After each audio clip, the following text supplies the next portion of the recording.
A couple of years ago, I was having a conversation with my daughter, and in the middle of it, she stopped and said, "Hey, Dad, did you realize that when you get frustrated, your shoulders tend to go up and you rub your fingers together?"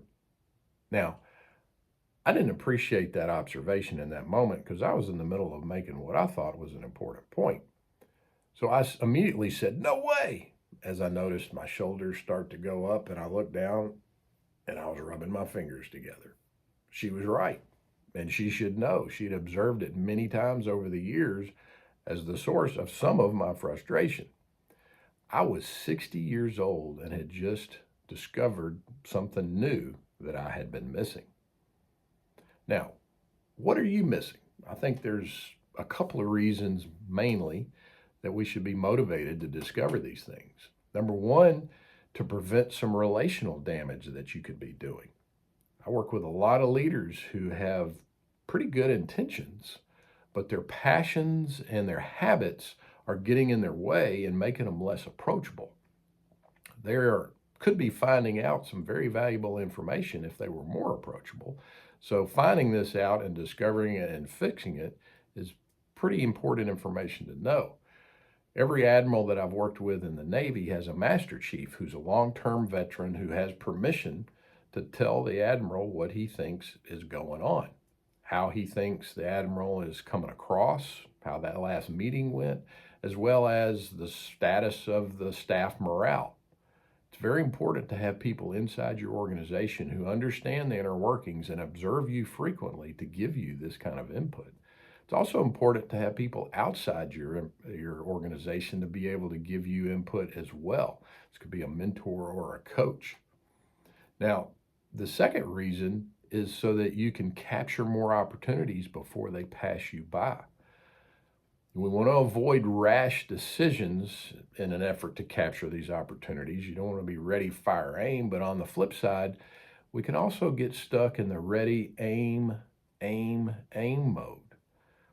It's important to have honest input because that makes you more confident when those opportunities present themselves to make a quicker decision if you feel like you understand yourself and your situation pretty well. Some windows of opportunity are very brief and some of them only come once. So it's important that you spend time regularly being able to get this information and to ponder what's going on. Now, I've got a list of a few steps that I think you can take to make this happen. Number one, create a regular cadence to receive this information, weekly, monthly, and it's important how you ask the question. If you come in and say, "How am I screwing up?" you're not going to get much input. But if you say, "How could I get better in this area? How could you help me improve?" you're probably going to get better information. Or will you help us grow by telling me any concerns that you might have that's currently going on? That's going to invite more honest information and something that's going to be valuable for you. Also, listen more for more than just information. Listen for feelings. There could be something, an undercurrent going on there, and you want to be able to uncover that. And so you're not looking just for data points, but also feelings behind that as well. Also, get more curious. I think these days we've lost this ability. People just want to tell rather than to stop and wonder at what's going on. They get too offended too quickly rather than saying, "Hey, what do you mean by that?" Or "What's going on behind that?" Or what makes you think that way? Tell me more. Not wanting to tell quite as much. You may actually think you know, but you probably it'd be valuable for you to know what's going on between the ears of your people, because that's going to help you be able to be a better leader. Grow in your self-awareness. Take some personality assessments. I use DISC, Enneagram.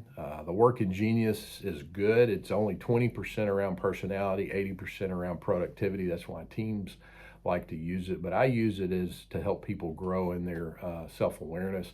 Also use a emotional intelligence assessment, which is very valuable for people to know and understand as well. And then lastly, think about recording your next presentation or even a Zoom session, and then go back and watch it and see if what you're communicating is actually what you want to come across. Um, you can even listen to it on, or not listen to it, but watch it on mute and watch your body language. Is what you're communicating even in without any sound on it? Are you coming across as arrogant? Are you coming across as insecure? Are you coming across as a know-it-all? Are you coming across as humble? You want to make sure your body language is matching up with what you're trying to communicate verbally as well. Now, if you want to go next level with this, you could set aside some time regularly just to sit and think and ponder what you're missing. I have a client that sets aside an hour, 2 days, 2 afternoons a week, and on his calendar it just says to think. And he sits and assesses where his goals are, assesses what's going on, and any adjustments that he needs to make going forward. Silence is a gift that allows you to be able to do these ponders, do these thinking opportunities, so that you can shift from just reacting to what's going on to intentionally acting to the world around you. Now, if you're a person of faith, it's an opportunity to pray and ask for input and then listen. Grab a pad and a pen out and just write down everything that comes to mind. Turn your phone indicators off other than your timing, and set it for 10 minutes and write down everything that comes to mind. I think you'll be surprised at some of the things that you write down. Go back and review them. Some of them will be out in left field and you can disregard, but some of them have been very valuable whenever I've done this.